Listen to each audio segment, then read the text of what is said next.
Amanya nze Omaru Bugumiza wano mu studio za Dawa TV Uganda. Nja kusaba Sheikh abenga ababuuzaako biidhnillah oluvanyuma tubenga tweyongerayo. Naam, alhamdulillah alladhi ja'ala shahr Ramadan sayyid ash-shuhur alladhi unzila fihi al-Qur'an hudan lin-nasi wa bayinatin min al-huda wal-furqan. Thumma salatu wassalamu ala rasulillahi sallallahu alaihi wasallam Sayyidina Muhammad wa ala alihi wa ashabihi wa sallim. Amma ba'da, assalamu alaikum wa rahmatullahi wa barakatuh. Wa alaikum assalam wa rahmatullahi wa barakatuh. Ngwadibwale wenna beda ng'okwata ekitabo n'ekkalamu obenga osoma tutuleese obujulizi Sheikh noze papula uzilaba Qur'an ziri wano biki azze okubeera nga tweyigiriza ku ddiini yaffe Busiramu. Omulundi ogwayita Sheikh katunulira ku mwezi gwa Ramadan, tunulira ebirungi ebirimu okubeera nga tusiiba abaddu bangi bali eyo basobola okubeera nga beegasa nabyo olunaku olwaleero. Sheikh otutedde kaki ng'ate oli awo nga tuli ku nsonga eyo ate ne bannaffe nabo baatandisa ssebo ekisiibwa ekyabwe. Kati seeka beera nga olwa ku masala Sheikh ssebo tulabe tubenga twegasa nabyo biidhnillah. Naam, Allah tumubaze ow'ekitiibwa akyatuwadde obuwangazi obulungi essewo yatutuusa mu mwezi guno gwa Ramadhani. Ate era mu mwezi gwa Ramadhani eriyo abafa tukyali balamu ddala. Olunaku olwaleero tumaliriza lwa mwenda. Kitegeeza nti naye tusibye lwa mwenda. Allah abadde bakatandika nako zidduka ekinyezaawo kiri ekigambo Allah kye yayogera ayyama maduda. Naam, bwe tubeera bwe kityo olwaleero mukkiriza abeetibwa abali abatuuza n'abatulaba tukoneka ate ku sayidi eri yokkalyazaamaanyi yokka gye tunaakoona seeka katukoneka sayidi eyo inshallahu taala kubanga nabo tubaagaliza batwegatteko. Essewo bwobeera nga batandise ekisiibo sabbiti eno yennyini gye tulimu bakitandika lwakusatu oluvannyuma lw'okwesiiga evvu beesiiga evvu era najjawo ne mbaga nno nti bagatandika ekisiibo ku lwokusatu. Naye ekikulu kiri kimu nti ensiiba gye basiiba gye balondawo bagyesalirawo nga bbo teri yagibatuma. Ffe nga ffe Abasiraamu Allah yatukoola mu Qur'ani naga nti ya ayyuha alladhina amanu kutiba alaykumus siyam kama kutiba ala alladhina min qablikum la'allakum tattaqun. Yatukoola naga nti mulalikiddwako okusiiba ng'ayita abaki abakkiriza be baliwa Sheikh abakkiriza bakkiriza Allah omu ne nabbi wa Muhammad sallallahu ne bannabbi abalala bonna ne bakkiriza mu babaka bamalayika mu bitabo bye mu babaka be n'ebirala. Naye ng'omuntu omukkiriza ateekeddwa okuba nga akkiriza mu Allah nga musiraamu ng'amwawula ye mukkiriza ye musiraamu. Sijja kugamba nti akkiriza mu Katonda omu. Katonda ki? Akkiririza mu Allah omu. Kubaga nti innama Allahu ilahun wahid, mazima ddala Allah oyo ye Katonda yennyini ate omu asinzibwa ate omukasi. Olwobeera nga bannaffe batandise ekisiibo ffe batukoowodde okusiiba bandibadde beebuuza nti omwezi omulama mugujjawa. Allah ndaga nti shahru Ramadan, mwezi gwa Ramadhani gwatulaliseeku. Kiraba bulungi. Ekibuuzo kiri nti bannaffe ennaku ze basiibaana ani yazibatuma? Bayibuli ng'eyogera birala.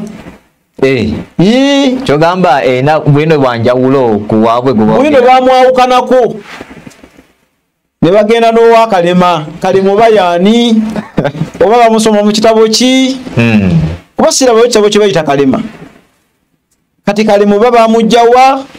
kifaanagana nga Katonda kulagira tteeka ne Pawulo n'alagira aye ne batwalamu erya Pawulo. Aye no Pawulo yabeera mu Bayibuli awulikika ng'omwononefu. Naye ate Kalema sina we nali musomye. kati ekisibo kyakalema okusiba bye baagala gye babikoppa simanyiiyo. Era ffe tuli bantu ba bujulizi tetujja kwogera bwogezi. Mu budde bwaffe buno bwe tulina obufundafunda kanyongera okulaga nga nabo babalalikako mwezi mulamba naku 3 nga ffe abasiraamu bwe tusiiba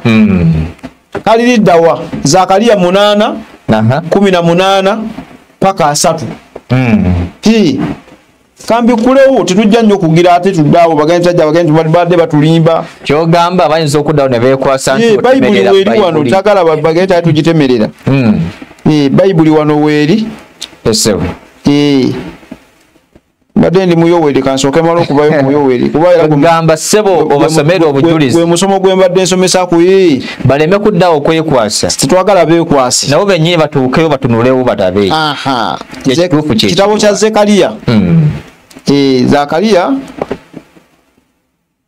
kati Zakariya yalingaani yali swahaba yali nabbi mulamba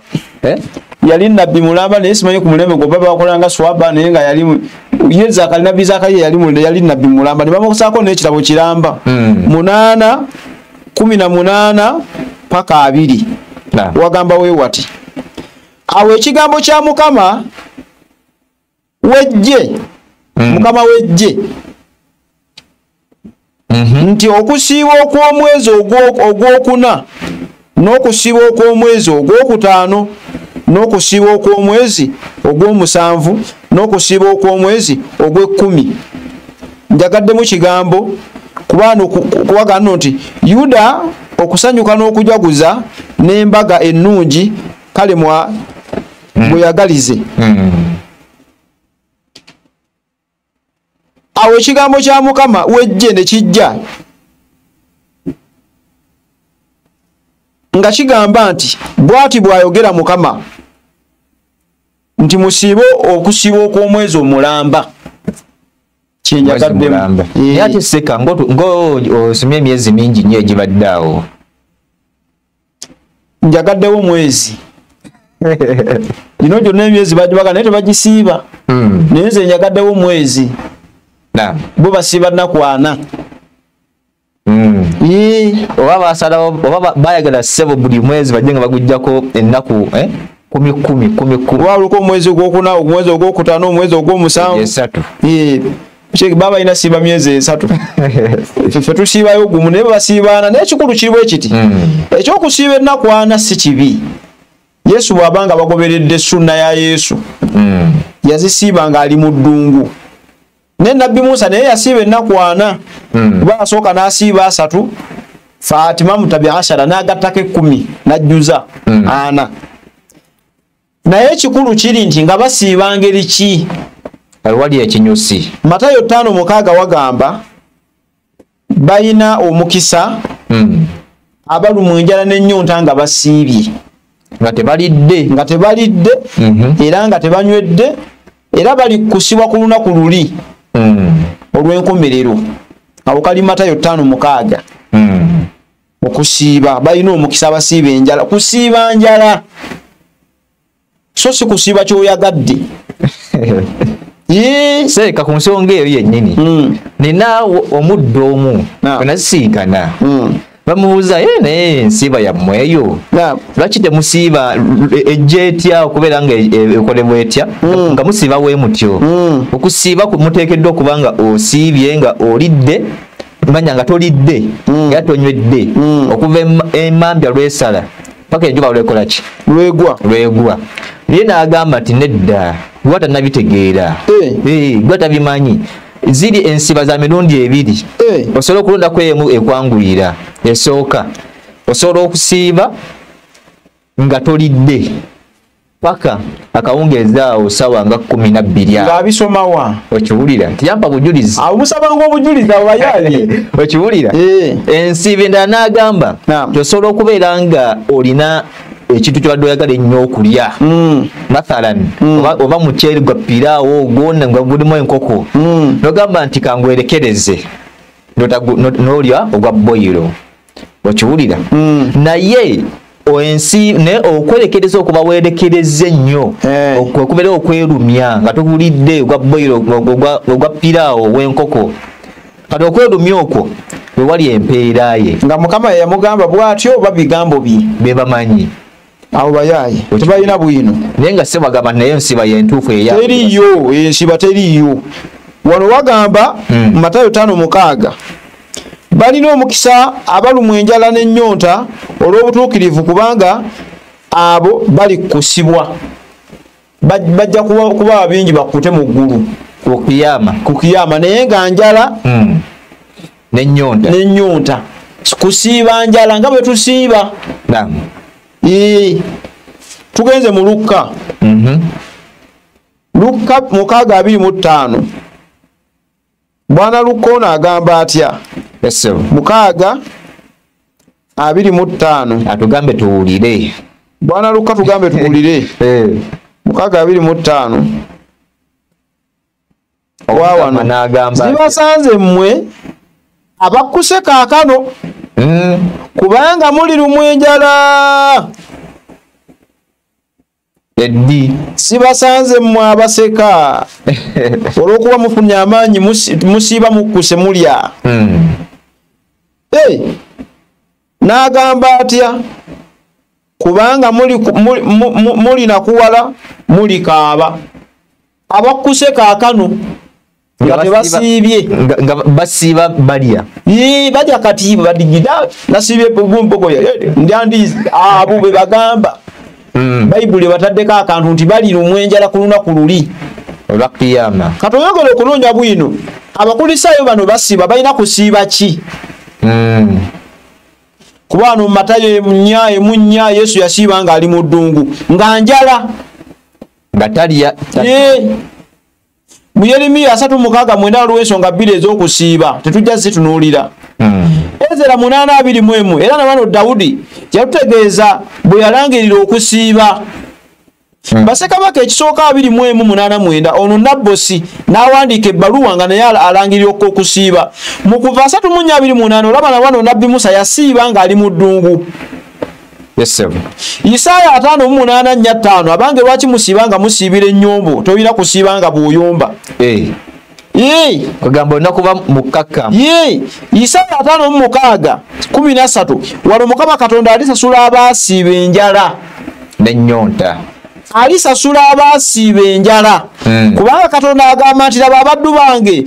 so tebaalinga balina ebyokulya nga tebalya baalinga balina ebyokunywa nga tebabirya ne babyerekereza bano bannaffe lwaki batulimbalimba ne basiiba bye baagala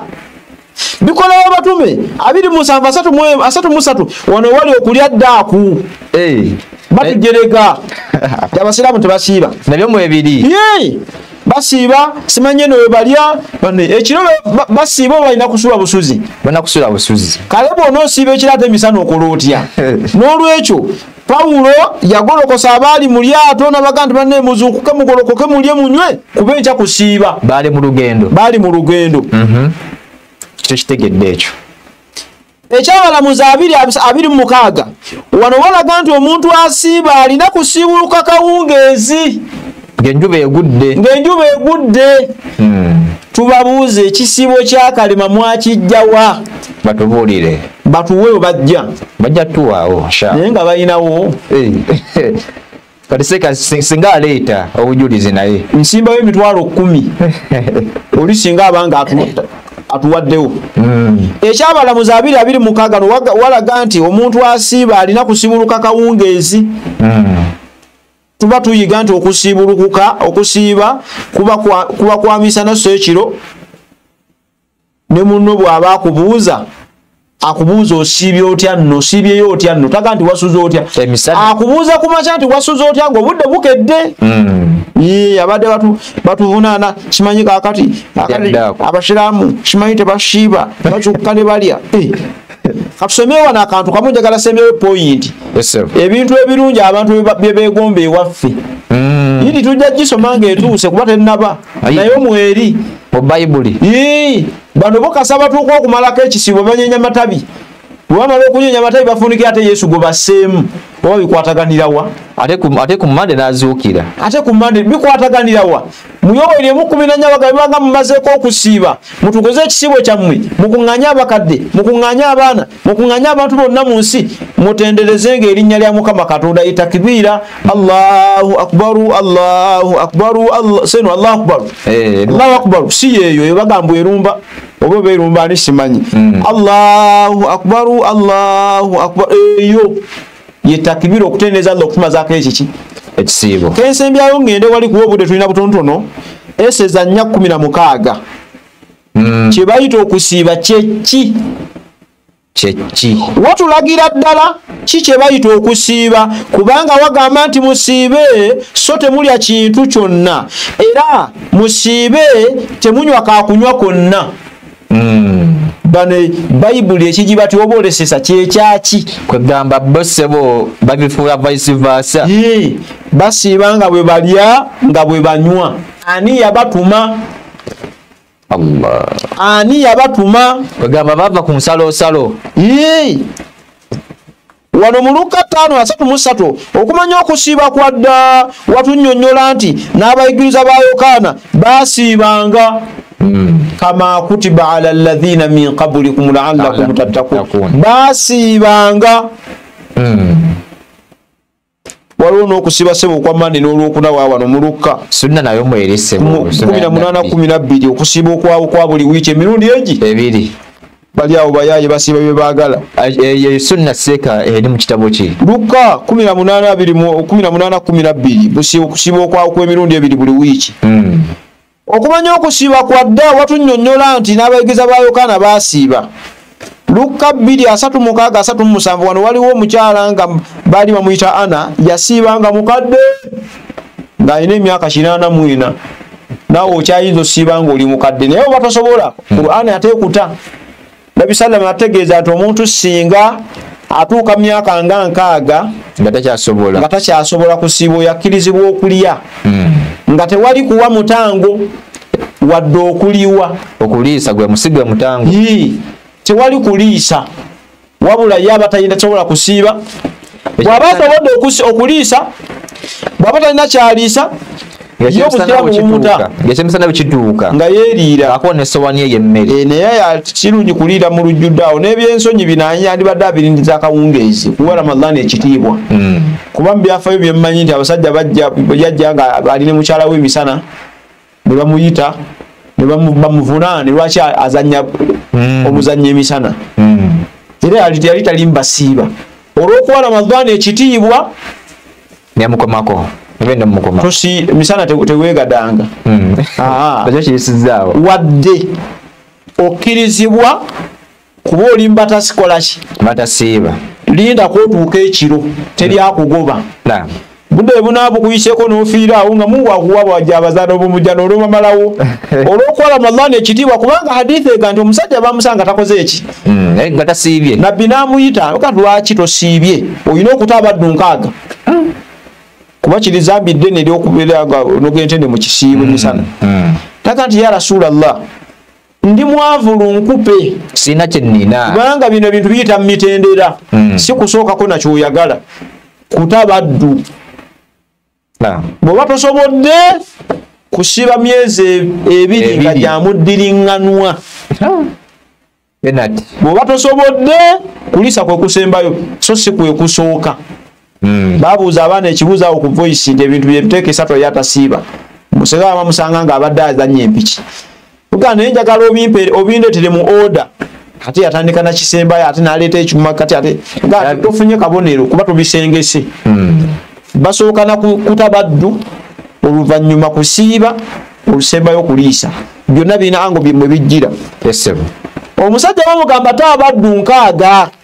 oba baali 6 agenda bajjawa Rasulullah ndi mwavu n'omuddu omu simukolaki simulina kusiiba emyezi emeka 2 kati ya Rasulullah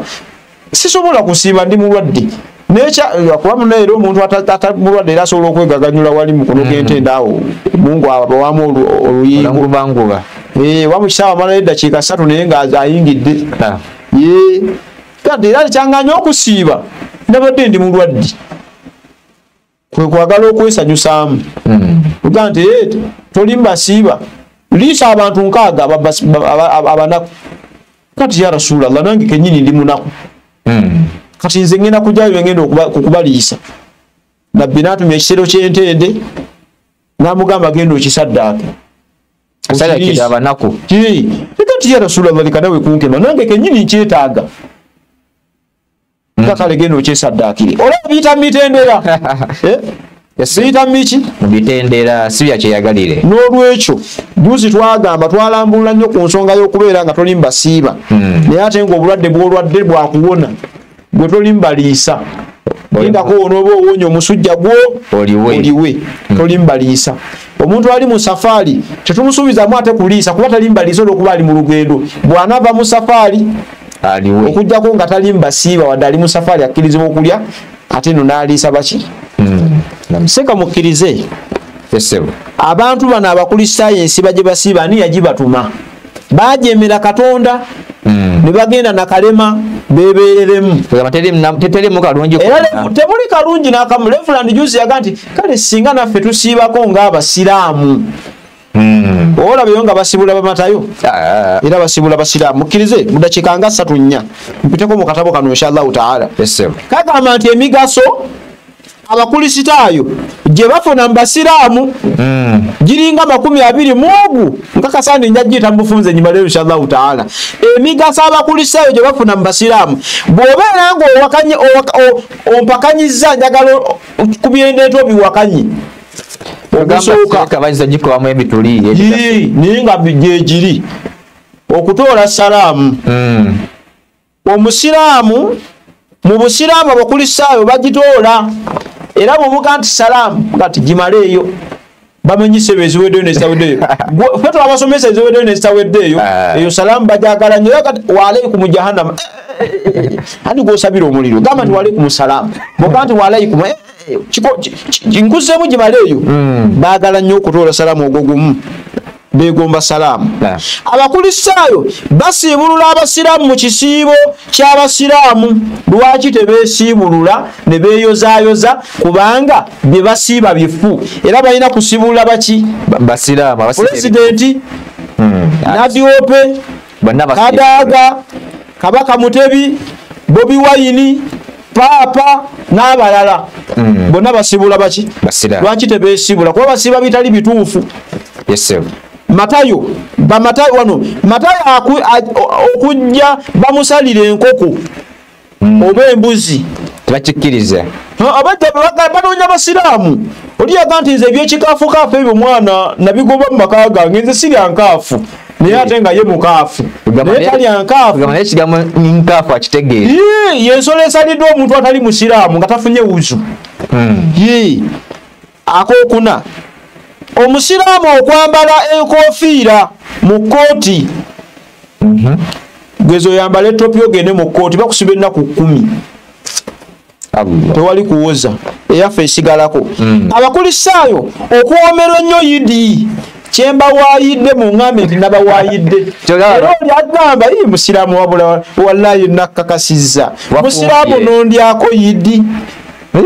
ate wafumbye mpulira akawoowo kawunya naye nondyako yidi olimba nnyo musiraamu obukodo obwo mwali mwegombyeko mu abasiraamu ogendere bamatabi babawese ku kkulu yidi bano bagyesunga nnyo okusinga babasiraamu genda mu maaso bamatayo bambala enkofiira n'ekkanzu ebyabasiraamu ku mikono gyabwe kubanga byambalo bya kitiibwa bambala byaki tetwandibaganye byaba naye temubigenda nembirinyweramu embizi n'okubiriramu omwenge kuba muyinza okuba mugyegombye musiramuke buki okulabula kugenda eri bo tebabyambala ne bagenda ne babinyweramu ne bagenda mu birabo ne baliramu embizi ne banyweramu omwenge kubanga byambalo bya busiraamu bwetunaye basangamu bajjako bwati obudidini y'obusiraamu akalala bamatayo be batubalira ennaku wakasiba meka nti 10 mulimba ziri 14 kubanga lwetumala lwe bawona lwetumala lwe bakola ki abasiraamu bwe basiiba wooteri tezikola si bbaala hoteli zifumba emmere anti baaji balina kasenti baba tebakyalya misana mu hoteli ate zisobola okugulawo nga tebaaji basi haji akenda kucyanca kacyayi kamisana siso kibaala basiraamu tebanywa muki mwenge ako mukakootinge bulungi esebo okimanyi nti abasiraamu tuli batono naye tulina vali mu nsi ate nga bo be bangi naye bwetuuka mu kisiibu ate nga tebitambula ate bebakaaba ate ffe ne tuwoomerwa kamala obukamazi bamatano nabo bajja ne tusiibulukukira wamu nabo era emisapuli n'emidaalaja n'emidaali bagikweka munda tuleme giraba naye tubamanyi ne tusiibulukuka nabo naye temubagobanga yake jamaani mbaleke balye banywe bwe mubangamba nga mulina kwe mbaleke bawe muleke tumanyi Allah nasinze okonapo n'abayingiza obuki obusiraamu n'ekyo tusiibulukuka nabo akawungeezi ku mizikiti gy'abasiraamu sase ku kyaki ye ate bubafumba futaliseeka bagifumbawa abakulisa bwe batwala kati akadomola emmanju mu biyigo ne batawaaza olw'obuyonjo batwegomako obuyonjo batwala akadomola emmanju omukulisa ajjamu engatto ng'abadde azza awali omuzikiti mu kuguyingira tomala kumugamba nti jjamu nabo bakimanyi nti obusiraamu balina okugjamu ki engatto matabo bw'abanga akubuuza ajjako seppeewo ku mutwe gwe oba topi lwaki agijjako akuwa ekitiibwa kuba ye si yakitiibwa yaffe ey'obuki yaffe ey'ekitiibwa tunatera nno sonna okuggwayo olunaku lwa Idi terubaako babbi ng'olwa Ssekukkulu kubanga olwa Ssekukkulu lwa bikolobero ate olwaffe lunaku lulungi ne poliisi tebeera ku bunkenke bannange muvuge bulungi bannange muvuge mpola temutamiira bibaawo ku nnaku za kikolimo eza Ssekukkulu olwaffe olw'abasiraamu lwabategeevu songa nkulu okuboneka kw'omwezi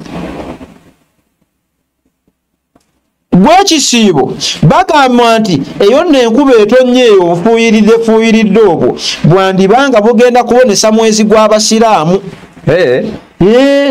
era ne kuuno kyali buntu bwatandika okutonyerera awo olwakutaano awo buba tetonnyatonnya temuŋŋamba nti fatuwa ogijjeewa sinaba kuwa fatuwa nti ekiraga nti enkuba eneetonnya mu mwezi gunaaboneka nkuba sinnakyogerako naye ebiseera ebisinga baagambanga nti enkuba eyo yandibanga eboneseza omuki simanyi gye bakijja era bennyini bamatwe baga nti enkuba eyo yandibanga ebonesa omwezi gw'abasiraamu enkya bagende basiiba era oba oli awo ng'obukubakuba obutonye kategerekese bulungi yesebo bufunze nga mmaliriza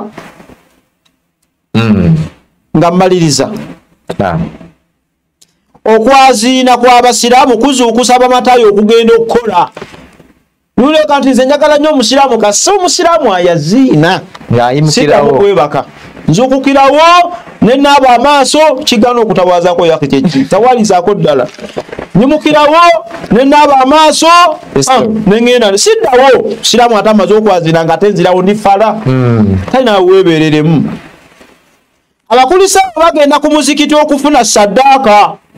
sapuli ne bazisa munda eraga nti haji sooka nzi haji bambi wandibadde osooka nze nvudde wala olonga naye se wanoonya ku fitiri anoonya fitiri basiibulukuka mizikiti temubagoba yaki mubaleke nembabwirako embamba bakole ki tubawe omukulisa aloopa omusiraamu akola atya atasaala sokadde muse omukulisitaayo aloopa omusiraamu atasaala nti banne haji mutugambire ku sula ekimugaana okusaala kikine ate musiraamu ate nga musiraamu sula n'atasaala haji ekyo nakyo n'okikola kale nze nno nandibadde ekikola nabo bamanyi bo bafu nandibadde nno kale nze ekikola naye naawe n'okola haji ekikolwa ekyo ebyo bikola ffe abakafiiri gamba naye n'alamira munne swala naye nga ye tasaala ayagala kubanga abasiraamu ebuwarabu ogenda mu hoteri ne baziina emmere agikugjako n'agisa mu kabada aga ruuhu ila swala kugamba nabo amazima bagamanyi bakwebuza kanti aleka kundetera buzibu genda osaale bw'onookomawo emmere yo era oludda nomugaa nti yake gwe nga tosadde nti gwe kasi osadde kiraba bulungi abakulisa olwokutaano baalutuuma Good Friday mbulwe bakomererako Yesu era balonda lwakutaano nga bajooga Lwakutaano nandi kati awoseka bali babala weekend andi awe betandise akadirira akasembayo bamatayo mu bitongole baagala baddureiva basiraamu mu mmotoka zaabwe abatatamiira kuba tebanywa mwenge tebavaako tebagatta 24/7 babasoba akasembayo bapita bajoni nabo kaakati bagamba nti barakallahu fikum bakopya ebintu by'obuki n'olwekyo ebintu ebyo mbirese kubalaga nti abusiramu bwabatuuka dda twongere bayisa bulungi tuseeseemu naye ate lwakuba bo bakyawagamidde saba Allah abalungamye amina ya rabbi naye ffe tulina kye twegomba waabwe n'olwebigambo ebyo sheekhe kisooka omusomo gwaffe gwabadde nti kibasiibise byakalema nga Katonda alagidde kyeki inshallah taala Allah wanaba tuwadde obulamu obulungi tujja kuddayo eri omusomo gwaffe ogwa Qur'ani ne ahadithi nga tujja tuleetayo mpolampola inshallah taala tukone ku bintu ebikulu mwezi guno gwa Ramadhan inshallah. Barakallahu fika wa jazakallahu khaira. Abasomesa nga bano saba wakitibwa Allah subhanahu wa ta'ala abe nga abawa empeera esinga obulungi ate okubeera nga berekereza nabanga bawaayo obudde bwabwe basobola okubeera nga batulaga ebituufu okutujja ku bikyamu ebyo betuba tugoberera mwe mwenna abali eyo abatali basiraamu ensonga muziwulidde Sheikh azisomesezza mwe abasigadde okubeera nga musiteekisa mu nkola ogwaffe tugunkola ne guggwa mwe bamusigadde okubeera nga muteeka mu nkola munome okubeera nga mutwekwasa kuyawma alqiyama nti twakola ki tetwabagamba sijja kubeera nga nsukka kwawo. Assalamu alaikum wa rahmatullahi wa barakatuh.